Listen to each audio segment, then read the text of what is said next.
cuts to drown your life. Stop smoking. Smoking is a silent killer. Stop smoking. The slow poison you choose.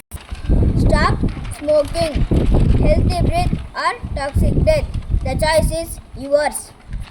Smoking kills dreams. ಜೀವನ ಒಂದು ಉಡುಗೊರೆ, ಅದನ್ನು ಮಾದಕ ದ್ರವ್ಯಗಳಿಗೆ ವ್ಯರ್ಥ ಮಾಡಬೇಡಿ. Choose life not tobacco. ತಂಬಾಕು ನಿನ್ನನ್ನು ಕೊಲ್ಲುವ ಮೊದಲು ನೀವು ಅದನ್ನು ಕೊಲ್ಲಿರಿ. ಧೂಮಪಾನ ರೋಚಕ ಆದರೆ ಮಾರಣಾಂತಿಕ. ಮಾದಕ ವಸ್ತುಗಳ ಸೇವನೆ ಬಿಡಿ, ಜೀವ ಉಳಿಸಿಕೊಳ್ಳಿ.